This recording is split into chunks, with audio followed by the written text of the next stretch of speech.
Hello, everybody. This is Phil from Checkerboard Kids, and I am so happy to have this amazing topic and this amazing guest. So let me cue the theme music. It's Dandy Livingstone, old school ska action, but this theme song is Suzanne, Beware of the Devil. Listen to check. All right, check. Suzanne, beware of the devil. Don't let him spoil your heart. Right on. Suzanne, beware of the devil. Don't let him put us apart. All right, so we have that because now our guest is Suzanne Muldowney. So let's give it up for Suzanne. Hey, Suzanne. Hello. Welcome. Right on. I'm so happy to have you here. Now, this is a great opportunity to give you asked for a chance to be able to speak about different topics. And I was just like, Suzanne, come in. This is your house. Come in. You can talk about whatever you want to talk about. So what's today's topic that you'll be speaking about today? Malevolent students. Malevolent students. So is this in high school, middle school? I don't know about that, but It's all through, but I'm focusing more specifically on college. college. Okay. What experiences? What things? Let's hear it. From the time we're really, really little until the time we're allegedly grown up. How many of us have gone through or are going through now or will undergo in the future being maltreated by fellow school students? Mm-hmm. So you're talking about bullying. In my time, bullying meant strictly fisticuffs between just two kids. All right. Well, I did a little research here, and it says bullying, which is one who seeks to harm, intimidate, or coerce. Coerce. Thank you, Suzanne. Someone perceived as vulnerable, persecute, oppress, torment, browbeat, and subjugate. I see kids in school like bullying each other sometimes, and there's various different ways. They could do it cyberbullying. They could do it physical Abuse. But also mental stuff too. Well, when you say that, do you mean, strictly the spoken word? Mm-hmm. Well, spoken word can inspire people to do many harmful things. So, what do you know, Suzanne? Tell us. What is your experiences on this subject? I'm coming to that. Okay. You heard me say that I'm emphasizing college. Mm-hmm. Well, the reason I emphasize college is that those students are supposedly at the official end of their school careers. When you get finished grammar school, you still have a lot of school ahead. And for high school, you may either go on to college or perhaps start looking around for your first jobs. Mm-hmm. But college students are supposedly officially at the end of their school careers. Another reason I emphasize college students is that they're older, on the verge of adulthood. So when it comes to mistreating other students, college students are more resourceful and cunning and maybe even diabolical than children or teens might be. Diabolical? Really? How so? Please. Well, since those students are older, they know more, and therefore they're more resourceful. And they have, many more schemes in their minds than younger troublemakers might have. Okay, so we were talking about harassment, right? Harassment, aggressive pressure or intimidation, persecution, irritation, or molestation. Exactly. So do you have any experience? I remember you came on the show once and you were talking about being harassed. Well, you're kind of getting ahead, but yes, that is one experience I had. I had that trouble all through school, but in college it was worse, because those students are older, and also I had to live on the campus during the week. Dormitory students are the most vulnerable. Okay, so what did you see? What did you experience? Tell us about it. The very day I started college, I had my hands full with a big academic load and living away from home for the first time. So did all new-coming students. But then after just a couple of days, we newcomers were told that we were going to have to wear a special hat and obey these upper grade students in order to be initiated. Well, it's more known by the term hazing. Hazing? Well, hazing is illegal in a lot of places nowadays. Well, the newcomer, the incoming freshmen have their hands full enough with their academic load and possibly living away from home for the first time to have this extra burden of being forced to slip backward in terms of behavior and manners at the hands of higher grade students. Right. And why would they even do this to other students? Why would they be so cruel? Why?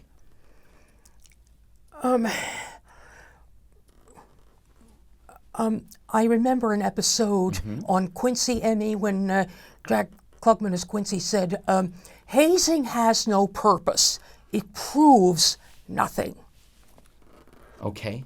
So, so you had to wear hats and do these things, anything really horrible happen? Yes. Okay.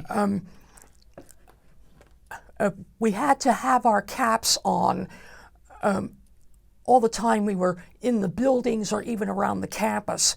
If we went out of bounds, we were allowed to take them off, but we had to put them back on the instant we returned because the upper class students made a point of monitoring everybody and giving the slightest deviations summons to kangaroo court. They made the campus into a police state. Oh my God! What kind of hats did you have to wear? Kind of like beanies. A beanie? Was it a beanie with a propeller on it or anything like that? Like a no. Quisp, if you remember back then? I remember him, but no. I think some of the worst things we were made to do the last couple of days before the official end, we had to dress outlandishly as certain kinds of people. Now that meant we ended up having to look ridiculous or degrading in our classrooms before our teachers. How did they dress? What was Do I really have to give any specific examples? I'm very curious. I mean, because could it just been like you had to wear a certain color or wear a certain thing? Or well, one time we had to dress as babies, which meant many of the students wore pajamas or pajama shirts and shorts, booties, hair all gathered up maybe like this with a ribbon, and having to equip ourselves accordingly with pacifiers, nursing bottles. It was disgraceful. Was it even? Did they even have a bib? Well, they might have. Not every student did. Okay, so. But see, it was very embarrassing for all of us. Just how did this prepare us for life? What were its practicalities? So it was bad enough that we had to look like that in our classes, but we also had to be outlandishly costumed on the campus and even in transit, because besides the dormitory students, there were commuter students. Obviously, they had to use some kind of public transportation to get to the school. And while they were in transit, they had to be dressed accordingly. And the other people would stare with it. What's going on here? Why are you dressed like that? And I remember specifically, the teachers wouldn't understand what's going on here. But I specifically remember my music teacher coming into the room, surveying all of us. What's the matter? Do I have a whole group of new students? And I spoke up. The students in the higher grades are forcing us to do this. We are being punished just because we're newcomers. But some people say that this is some sort of form of fun. Not for me, it wasn't. Right, and it's kind of ridiculous because there's always, they do this to the next level, and then the next level does it to the next level, right? Do what on the next level? Like, they are treated cruelly as freshmen, and then as they go up the thing, then they do the same thing to other grades that are coming in, incoming freshmen. Well, once I was in my second year, I left the newest freshmen alone because my class and their class were on separate dormitory floors. But see, if the students, as they become higher in grade, seek to mistreat other freshmen, why do they do that? Do they want to avenge themselves for how they were mistreated? Because if that's what they're doing it all wrong. They're victimizing the wrong people because every new contingent of freshmen are strangers, innocents. And we were not joining a club in order to prove ourselves. We were just trying to be accepted as students when we were officially registered and enrolled. Okay. I complained to my mother the first weekend about these misdeeds on the parts of the higher grade students, and she said, "Oh, that's just part of growing up, and you mustn't think you're too good not to go along. You go along with it whether you want to or not." Now, just how does dressing outlandishly, playing leapfrog in the yard, or gyrating on the floor as if you're a slice of cooking bacon and then have to turn yourself over and just how are those stunts practical for life? I don't know, Suzanne. I don't. Because I remember a Happy Days episode in which the boys were trying to join a fraternity, and the fraternity also made them do degrading stunts. And Fonzie asked them, "Is this the way college is preparing you for life?" Wisdom from Henry Winkler. It's who the actor is beside the point. I'm emphasizing an outsider, or maybe a college staff member or faculty member looking over these freshmen being forced to slip backward and thinking, well, just how do those antics have any practicality? Why? How come they're part of growing up? What is that? How students are expected to prepare for life? It's also very insulting because the rituals are not conducted by teachers, staff members, secretaries, or anything else. They're led by other students, and those students have no authority or any official positions at all. They're just plain students like the freshmen. Mm-hmm. So they have no rights, no power, but they seem to have this power over the freshman staff. All right. Experiences? They consider themselves superior to newcomers. Mm-hmm. All right. Well, see, once we were through with the hazing, I don't know if I emphasized it. Yeah, maybe I don't know if I emphasized it before, but the whole concept of hazing was a total surprise to my class and to me. It was not mentioned in any of the college brochures. And the autumn before I graduated from high school and entered there, when a guide took my parents and me around the campus, the guide made no mention of it. So it's secret stuff. And they spring it on you. And there was no opting out. You were compelled to go through with it. So years later, when my only nephew was old enough to start college, I contacted his father, one of my brothers. You've got to warn your son about hazing. And then my brother said, "Oh, people nowadays frown on it. It's just another form of bullying." Where were those people when I was made to suffer? Okay, well, I'm glad. There's been situations where people were harmed or drank too much and died, or there's been deaths, real, actual, live deaths. Yes, I've heard about that.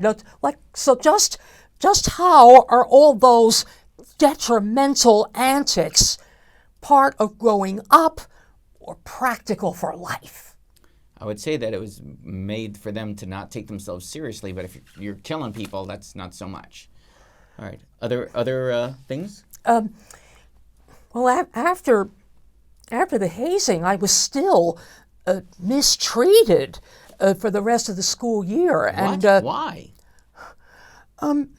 Because at one time during the hazing, I spoke up against it, and this one conceited student who took the liberty of appointing herself my personal disciplinarian hustled me into another room and made me sit down.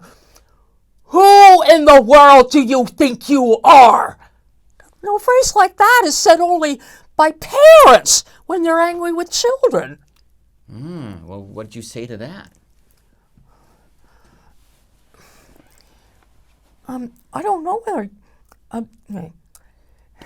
I am a student who has been trained all my life to act decently and dignifiedly. You must have gone through the same process at high school. No, I didn't. My high school didn't have anything like this. They considered scholarship, etiquette, and other proper manners more important. Oh, your high school was so stupid not to have had a program such as we're having. She insulted my high school. Okay.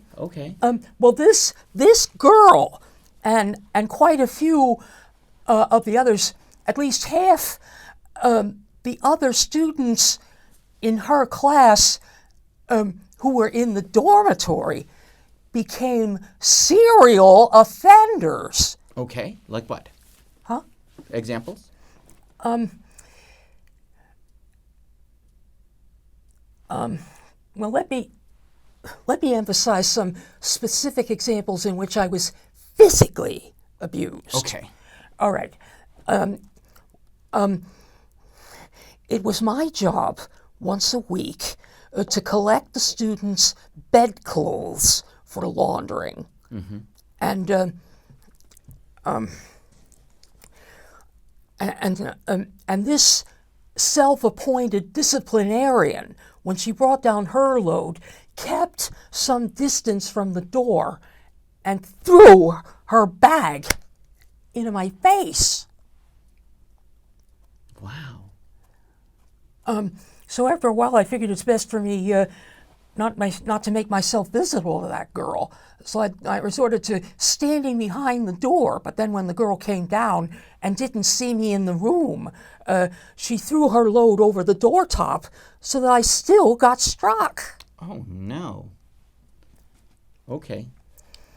Another example is one time when one of my teachers had to be absent on the day and time his class normally met.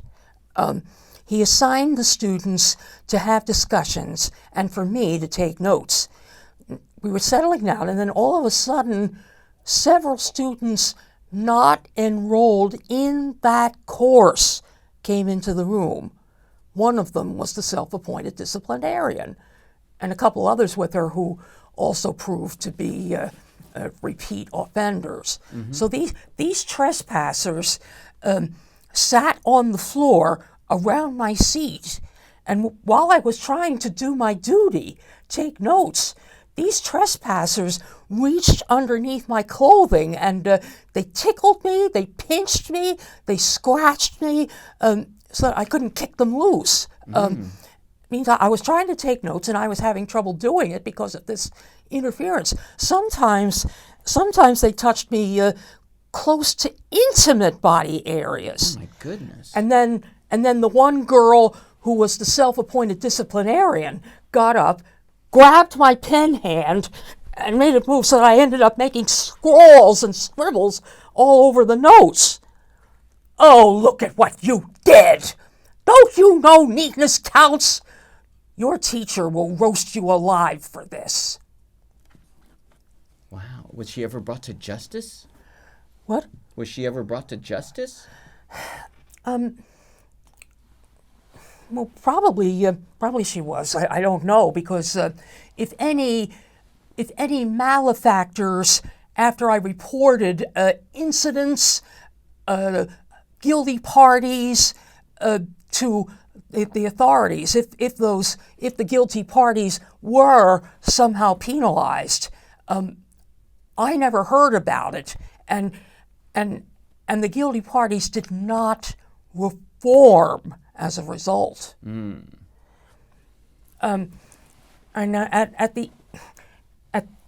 near the end of my freshman year, I was alone in my dormitory room when I heard voices outside. They were coming toward my door. My door was locked, but somehow these people broke it open, and one of the students came menacing toward me. What are you doing here? This is my room. Get out. You're trespassing. Shut up! You're only a slimy freshman. So then some other higher grade students rushed into the room. They grabbed me by my hands and my feet and pinned me against the wall and the floor. I couldn't scream because that first invader thrust her fist into my mouth to gag me. So I was struggling. I was trying to get free, but the students just tightened their grips, and that one student kept pushing her fist farther into my mouth. Oh my goodness. So as I was struggling, and at one time I got my head up high enough that I could see through the door. There were a whole bunch of other students outside watching, and they were just standing there. No one made a move to come to my aid or to summon the authorities.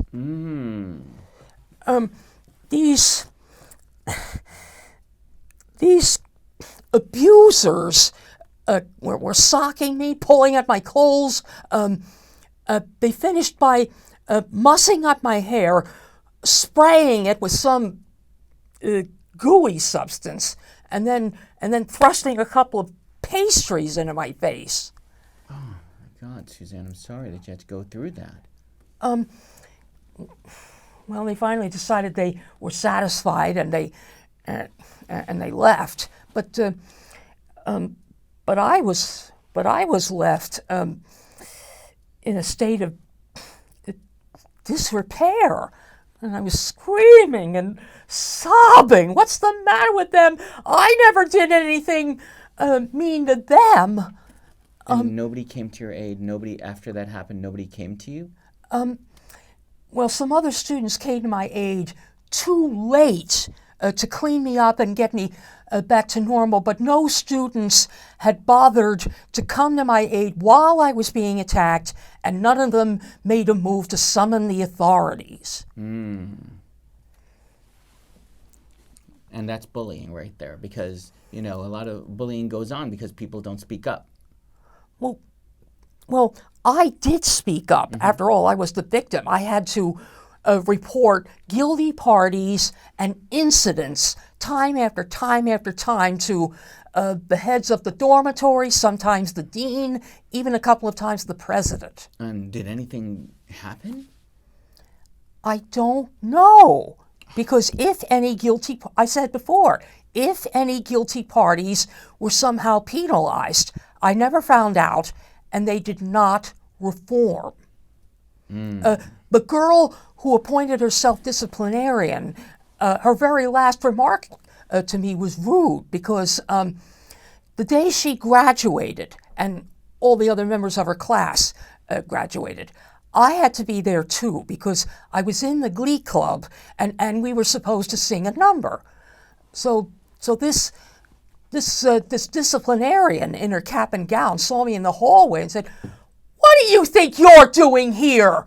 This is our year, not yours. You've got your dates mixed up." Okay, so the very last time she ever spoke to me, she was rude. So she'd never changed. Right. And she is going to have a heavy penalty to pay later in life if she hasn't done so already, because the time I'm speaking about was nearly 50 years ago. Okay, now see, when grammar and high school students misbehave or have poor grades, the teachers and the principals notify or meet with the students' parents. Now, this is true. Would they do the same thing with college students? How does the average person think of a college student? Is the college student grown up, an adult, or still a minor? I think once you turn 18, you are an adult and can be tried as an adult. All right, so I was 18 when I started college, All right, and then none of these malefactors were tried as adults. They were not taken outside the campus to be dealt with. All right, so college seniors look backward and forward. They look back to their achievements, and they look forward to their lives as adults. But established malefactors, other exploiters, other bullies deserve to be rounded up and confronted with their criminal records, their ill deeds, just before graduation. They deserve one last scare before going on with their lives, because God will penalize them whether they realize that or not, either most likely later in life when they least expect it. And that is not an act of vengeance. It's nature or God's own way. Okay. All right. Cool, Suzanne. Well, thanks for sharing that with us. Is there anything else that we got to know or anything like that for this topic? If any people listening to us right now are headed to college for the first time or going back after a while, you better watch out how you behave among your fellow students. Do you want to end up being bullies, exploiters, because you choose to amuse yourselves at the expense of other students? Because that makes you all devils, and you'll be deserving to go to hell. All right. So God is watching you, considering how you teach your children later on that Santa Claus always monitors your behavior every minute and keeps lists. Well, God keeps lists, so you better watch out. All right. Well, thanks, Suzanne. All right. Right. So, ladies and gentlemen, this has been Suzanne Muldowney. Right. A round of applause. Thank you. And this is the segment, Suzanne, Beware of the Devil. So, thank you so much for that.